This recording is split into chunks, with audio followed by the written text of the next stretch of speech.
Il faut que je me dépêche pour aller récupérer le frère Luc à l'hôpital. Car, cela faisait plus d'une semaine qu'il avait été hospitalisé. J'espère qu'il avait quand même bien récupéré. Comme je te le disais jeune homme, n'oublie pas de prendre correctement les médicaments que je t'ai prescrits, dès que tu rentreras chez toi. Ne vous inquiétez pas docteur. Je suivrai vos conseils à la lettre. C'est très bien. Bon rétablissement. Merci. Au revoir. Au revoir docteur.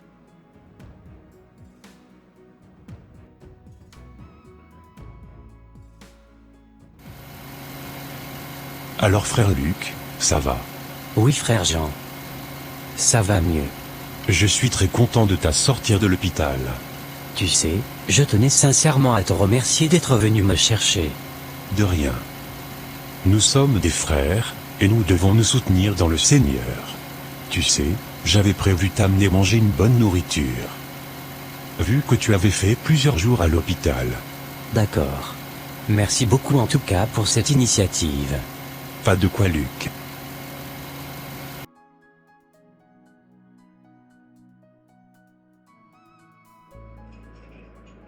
Merci beaucoup frère pour ce bon repas que tu venais de m'acheter. Tu es comme un grand frère pour moi. Gloire à Dieu pour cela. Tu sais, j'avais quelque chose de très important à te dire. Je t'écoute frère Jean. N'as-tu pas remarqué que tu tombais très souvent malade? Pourquoi tu dis cela? Excuse-moi. Mais, j'avais remarqué, qu'à chaque fois que tu recevais ton salaire tous les mois, tu tombais toujours malade. Et tu dépensais par la suite, tout ton argent, à l'hôpital. Ai-je mentir? Pas du tout frère. J'avais aussi remarqué cela. Et sans te mentir, je ne sais pas pourquoi cela est ainsi dans ma vie. Tu m'étonnes.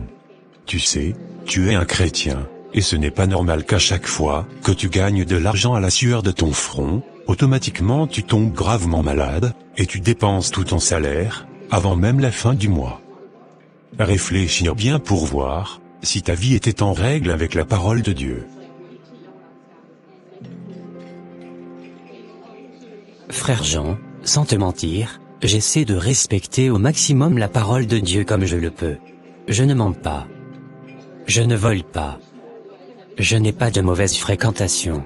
Maintenant, qu'est-ce qui peut être à la base de cela? Réfléchir bien. Est-ce que tu vis dans la sanctification et dans la sainteté comme la Bible nous le recommande?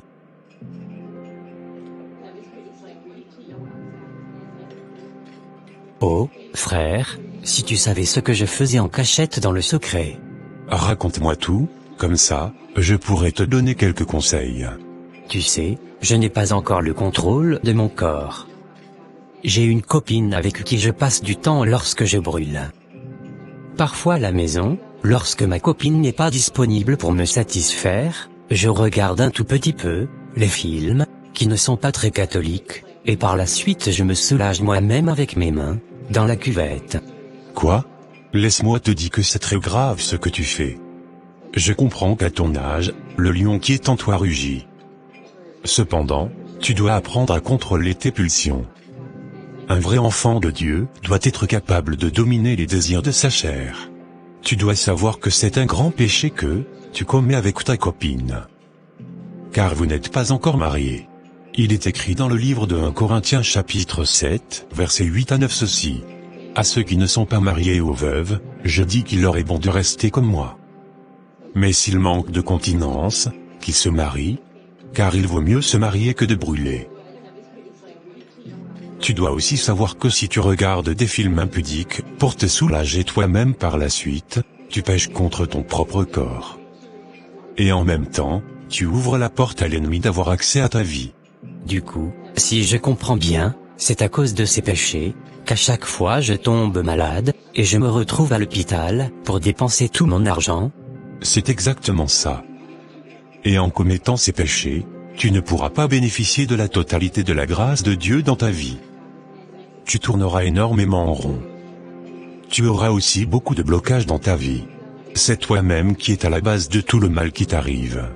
Waouh! Je n'avais pas du tout connaissance de cela, auparavant. Maintenant, comment vais-je faire pour ne plus tomber dans ces péchés? car je tiens sincèrement à ma vie. Et je veux bénéficier de la totalité de la grâce de Dieu. Dans un premier temps, tu dois mettre un terme à la relation que tu as avec ta copine. Car, vous ne devez pas vous connaître avant le mariage. Si vous vous aimez vraiment, vous devez d'abord vous marier avant de faire quoi que ce soit. Tu dois également prier afin de demander à Dieu de t'aider à avoir la maîtrise de ton corps, afin de ne plus céder aux désirs de ta chair. Tu dois également éviter de regarder les films impudiques, afin de ne plus souiller ta pensée. Éphésiens chapitre 5, verset 5 dit ceci. Car, sachez-le bien, aucun impudique, ou impur, ou cupide, c'est-à-dire, idolâtre, n'a d'héritage dans le royaume de Christ et de Dieu. Tu dois tenir compte de ton salut, en essayant de corriger également ce domaine de ta vie. Vraiment frère, tu viens d'enlever les écailles de mes yeux. Je ne pouvais jamais imaginer que, c'était ce petit péché, que je faisais en cachette, qui était à la base de mon malheur. À partir d'aujourd'hui, je mettrai tes conseils en pratique. Je ne toucherai plus jamais de femme avant le mariage. Je ne regarderai plus les films impudiques, et je ne me souillerai plus jamais. Je te conseillerais de commencer à lire ta Bible au quotidien, et à prier, régulièrement, afin de ne plus être exposé. Merci beaucoup frère, pour tes conseils. À partir d'aujourd'hui je mettrai tes conseils en pratique, afin de ne plus ouvrir la porte à l'ennemi dans ma vie. Car, j'avais trop souffert. Sache que je te porterai aussi dans la prière. Merci beaucoup frère. De rien.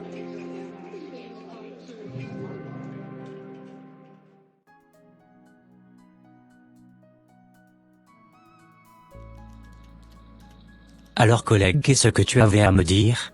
Je tenais vraiment à te féliciter pour la promotion que tu venais de recevoir.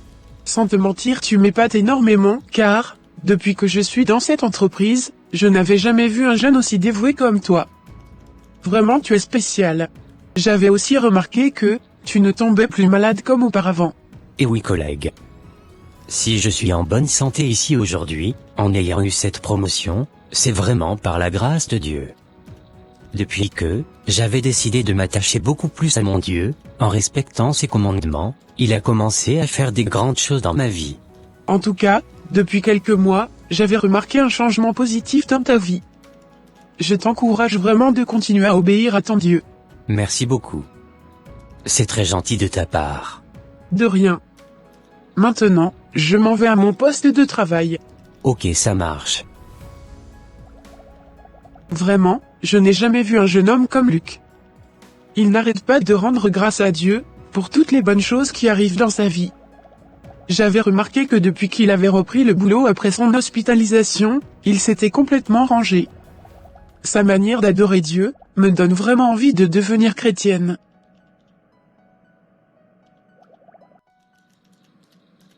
Oh mon Dieu. Je te remercie pour toutes les grandes choses que tu accomplis dans ma vie. Sois élevé, et glorifié jusqu'au siècle des siècles. Amen. Chers frères et sœurs en Christ, nous devons nous efforcer à observer les commandements du Seigneur, afin d'éviter d'ouvrir les portes à l'ennemi dans notre vie. Ô Dieu, aide tes enfants à toujours fuir le péché, afin de te plaire davantage. C'est au nom puissant de Jésus-Christ de Nazareth que j'ai prié. Amen. Ça sera tout pour cette vidéo.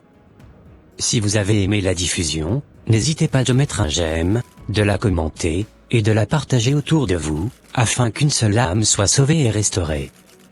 N'oubliez pas aussi de vous abonner à notre chaîne, Conseil Chrétien TV, pour ne rater aucune de nos prochaines diffusions. Que Dieu vous bénisse et vous garde. Bye, bye.